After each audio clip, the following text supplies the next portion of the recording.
IGA Swiatek receives sound advice from Serena Williams' former coach after crushing loss to Alexandra Eala. IGA Swiatek has had a tough few months, both on and off the court. A one-month doping ban took a toll on her mentally, making her not want to step on the court. Things didn't get easier when she faced backlash at Indian Wells for showing frustration at a ball boy.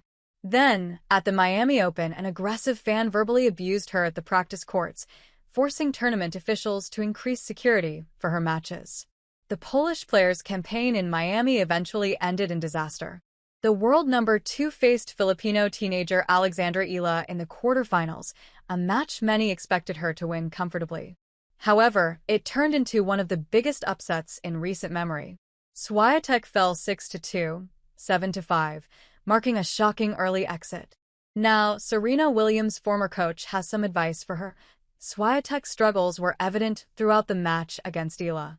Her usually reliable baseline game was off, leading to a flood of forehand errors, 32 in total, while Eala kept hers down to just 12. The 5-time GS champion also struggled against Eala's left-handed serve, which barely cracked 90 miles per hour, but was unpredictable and tricky to handle. Swiatek dropped serve 8 times, unable to find any rhythm. After her defeat against Eala, Serena Williams' former coach, Rick Machi, took to X to share his thoughts. The legendary coach wrote, "IGA will be okay, as no place like home on clay. But her serve has stayed the same for years, and if modified biomechanically, could get more free lunches and more juice on the second. Players, even like Eala, that play clean/flat can munch on the second serve and break more often."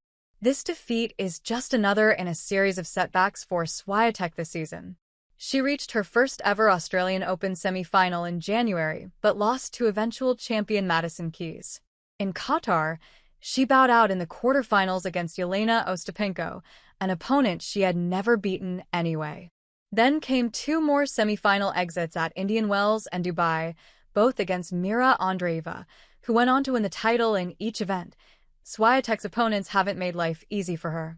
Andreeva and Keys are both top 10 players, and Ostapenko has always had her number. But Eala's win stands out. The 19-year-old had already pulled off 2 massive wins in Miami before taking on Swiatek, and against Swiatek, she played the match of her life yet again. Ranked world number 140 before Miami, Eala's win guarantees her a spot in the top 100, shooting her up to at least number 75. The 23-year-old acknowledged Eala's fearless performance. "She went all in," she said. "She made these returns in and pretty long, and so it wasn't easy to hit it back. She was pretty loosened up and just went for it."